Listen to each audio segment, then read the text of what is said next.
works in the AG Creative Photo Studio as a senior photographer and computer artisan.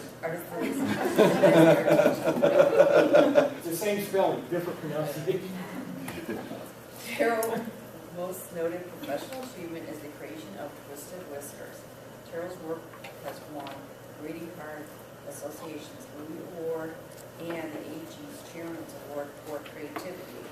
Terrell has worked for AG for 29 years, 5 years in Dallas, Texas, 24 years here at World Headquarters. Terrell attended the AG Toastmaster charter meeting back in April 1991, but did not join until October of that year. Please help me to welcome Terrell to the lectern.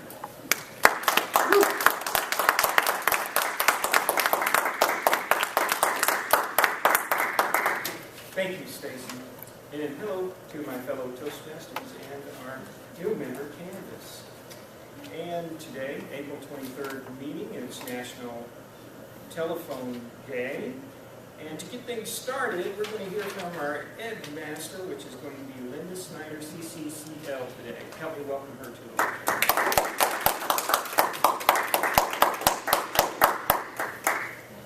Continuing with the Linda Snyder show. I just have a few facts about telephones, and then we're all going to do the raise our hands if we remember these things. Get some blood flowing around here. So here's some interesting facts about telephones. It was patented in 1876 after a pending patent was allowed to expire. So Alexander Graham Bell was not actually the first person. Somebody else in Europe invented it, and he let the patent lapse, the pending patent lapse, and that's how Alexander Graham Bell got the credit for that. The push-button dialing was first invented in 1963 by AT&T. And POTS, I don't know if you've ever heard the term POTS, but I worked with a lot of telephone people, and they would say they're calling about POTS. And that is actually a term used by telephone experts, and it stands for plain old telephone service. And it indicates a difference between telephone service and data transmission via telephone lines. So if you're talking about your T1 line that's bringing in data, that's something else. And if you're talking about your POTS, that's whether or not the phone is ringing and people are able to answer it. And then the last thing is telephones are a duplex communication medium, meaning they allow people on both ends to talk simultaneously. And imagine if that wasn't true. Can you imagine a walkie-talkie world? We would not be very happy. So now raise your hand if you remember these things. Picking up the receiver and waiting for the operator to come on and say number, please. Hey. Party lines, where multiple homes were on the same line and it could only be used by one home at a time. And you can listen into your neighbors. That's right. Yeah. Phone numbers that started with letters.